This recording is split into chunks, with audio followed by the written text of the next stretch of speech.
तो चलिए आइए अब हम लोग पढ़ते हैं characteristics of partnership form of business organisation.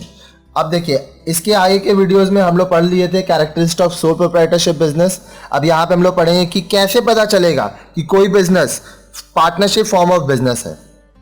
Based on the definition of partnership as given above, the various characteristics of partnership form of business organization can be summarized as follows. आगे हम लोग पढ़े थे कि पार्टनरशिप का definition क्या होता है, तो डेफिनेशन के बेस पे हम लोग कुछ कैरेक्टरिस्टिक्स देखेंगे। यहाँ पे याद रखिए एग्जाम में आप ये पॉइंट यूज कीजिएगा, ये सारा पॉइंट्स, और अंदर का जो मटेरियल है वो आप अपने लैंग्वेज में वहां पे डाल सकते हैं। सबसे पहला बोल रहा है टू और more persons to form a partnership firm at least two persons are required. Partnership firm बनाने के लिए कम से कम दो लोगों का जरूरत होता है। The maximum limit on the number of person is 10 for banking business, 10 and 20 for other businesses. Banking business है तो मैक्सिमम जो है आप 10 लोगों का पार्टनरशिप हो सकता है, और दूसरे तरह का कोई बिजनेस है तो मैक्सिमम 20 लोगों का। If the number exceeds the above limit, the partnership becomes illegal and the relationship among them cannot be called as partnership. अगर मान लीजिए बैंकिंग बिजनेस में 10 से ज्यादा लोग या अदर बिजनेस में 20 से ज्यादा लोग मिलकर पार्टनरशिप करना चाहते हैं तो इसको पार्टनरशिप नहीं कहा जाएगा और ये इलीगल बिजनेस माना जाएगा। चलिए आइए अब हम लोग आगे देखते हैं नंबर बी, कॉन्ट्रैक्चुअल रिलेशनशिप। जो पार्टनर्स होते हैं उनमें जो रिलेशनशिप होता है वो कॉन्ट्रैक्चुअल होता है, मतलब एक कॉन्ट्रैक्ट बनता है। Partnership is created by an agreement among the persons who have agreed to join hands. Partnership किसके बीच में होता है? उन लोगों के बीच में जो एक साथ हाथ मिलाकर काम करना चाहते हैं। Such persons must be competent to contract. वो लोग जो एक साथ काम कर रहे हैं उनके बीच में एक कॉन्ट्रैक्ट होना चाहिए। Thus, minors, lunatics and insolvent persons are not eligible to become the partners. तो जब आप पार्टनरशिप डीड बनाएंगे तो उसमें जो माइनर्स है, जो बच्चे हैं, ठीक है, जो पागल हैं, जो इंसॉल्वेंट हैं, इंसॉल्वेंट का मतलब होता है जिनका दिवालिया हो गया है, वो लोग पार्टनर बनने के लिए एलिजिबल नहीं है। However, a minor can be admitted to the benefits of a partnership firm. That is, he can have share in the profits without any obligations for losses. लेकिन अगर आप चाहें तो कोई माइनर जो कि 18 साल से नीचे का है उसको अपने बिजनेस में ले सकते हैं। तो उस केस में क्या होगा कि जो प्रॉफिट होगा वो उसको मिलेगा, लेकिन अगर कोई लॉस हुआ तो वो उसको बियर करना नहीं पड़ेगा। अब देखिए जनरली लोग माइनर या को पार्टनरशिप फर्म में लेते नहीं है, लोग उन्हीं को लेते हैं जो साथ काम कर सके, जो प्रॉफिट एंड लॉस सब में आपके साथ रह सके और सबको बराबर बांटा जा सके। Next, sharing profits and businesses. There must be an agreement among the partnership to share the profit and losses of the business of the partnership firm. If two or more persons share the income of jointly owned property, it is not regarded as partnership.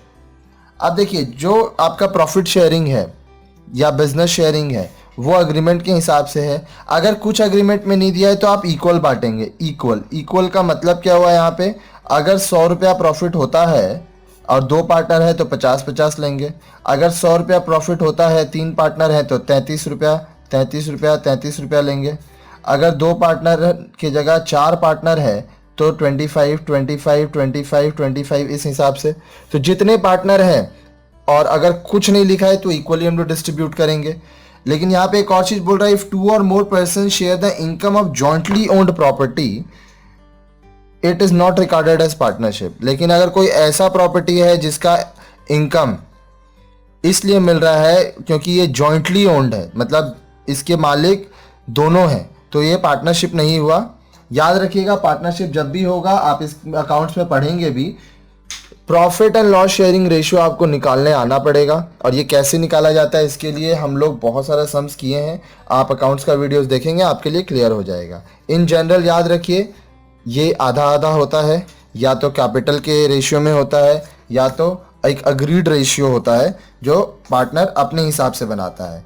इसमें सरकार का कोई हस्तक्षेप नहीं होता है कि आपको क्या रेशियो रखना है। कुछ नहीं है तो इक्वल बांट लो, और अगर कुछ रखना है रेशियो तो अपने हिसाब से रख लो। नेक्स्ट बोल रहा है existence of lawful business, the business of which the persons have agreed to share the profit must be lawful. Any agreement to indulge in smuggling, black marketing, etc. cannot be called partnership business in the eyes of law. देखिए, ये सिर्फ partnership के लिए क्या, कोई भी business आप करिए, अगर वो कानूनी रूप से गलत है तो वो गलत है. तो वही यहाँ पे बोल रहा है कि लॉफुल बिजनेस मतलब कानूनी रूप से सही व्यवसाय ही होना चाहिए. अगर आप कोई ऐसा व्यवसाय कर रहे हैं जैसे स्मगलिंग हुआ, ब्लैक मार्केटिंग हुआ, तो ये सब पार्टनरशिप बिजनेस नहीं माना जाएगा सरकार की नज़र में, कानून के नज़र में. और आप कोई भी बिजनेस करें, चाहे वो सोल प्रोप्राइटरशिप हो, पार्टनरशिप हो, कोऑपरेटिव सोसाइटी हो, जॉइंट हिंदू फैमिली बिजनेस हो या जॉइंट स्टॉक कंपनी हो, कहीं पर भी अगर वो इलीगल है तो वो इलीगल है और वो एक पनिशेबल ऑफेंस है. पनिशेबल ऑफेंस मतलब अगर आप कोई गलत काम कर रहे हो तो आपको उसके लिए सजा दी जाएगी. अब वो जो सजा है वो इंडियन पीनल कोड आईपीसी के धारा के अनुसार जैसा आप गलती करोगे उसके हिसाब से आपको पनिशमेंट मिलेगा. Next, principal agent relationship. There must be an agency relationship between the partners. Every partner is the principal as well as the agent of the firm.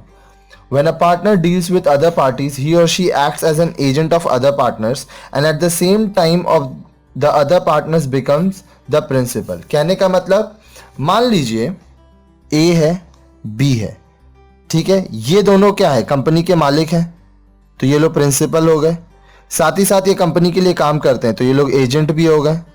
ठीक है, अब मान लीजिए क्या हो रहा है, ए किसी पार्टी के पास जा रहा है तो यहाँ पे ए एजेंट है, बी प्रिंसिपल है. अगर बी किसी पार्टी के पास जा रहा है तो बी एजेंट है, ए प्रिंसिपल है. अगर दोनों जन एक साथ जा रहे हैं तो दोनों ही एजेंट है और दोनों ही प्रिंसिपल है.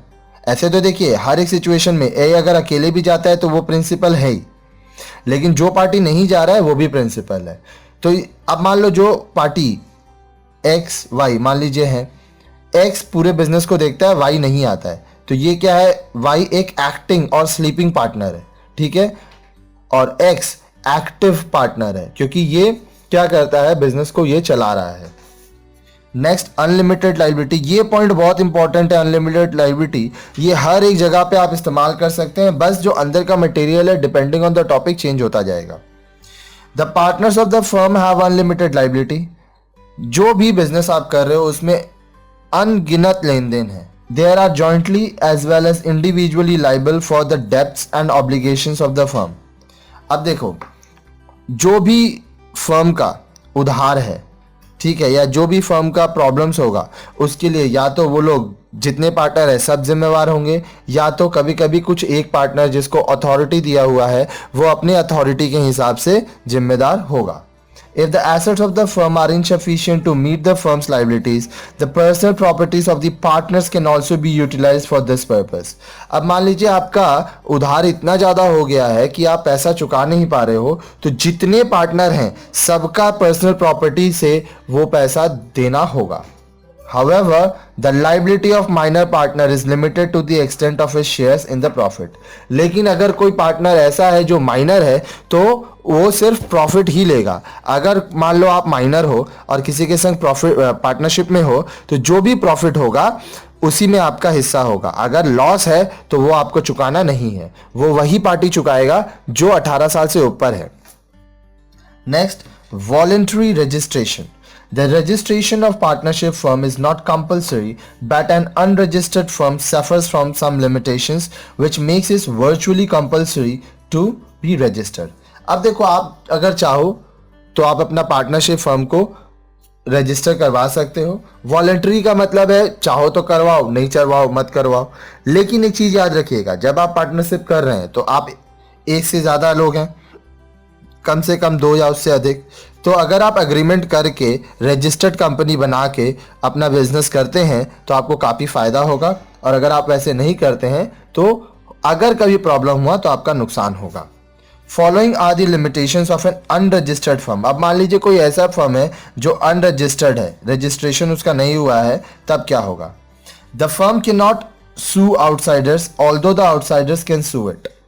मान लीजिए आपका कोई सप्लायर है, ठीक है, आप उससे माल लिए, वो आपको माल खराब दे दिया, तो आप उसके अगेंस्ट में केस नहीं कर सकते क्योंकि आपका जो फर्म है वो रजिस्टर्ड नहीं है, लेकिन अगर आप उसका पेमेंट नहीं कर रहे हो तो वो सप्लायर आपके ऊपर केस कर सकता है। In case of any dispute among the partners, it is not possible to settle the dispute through court of law.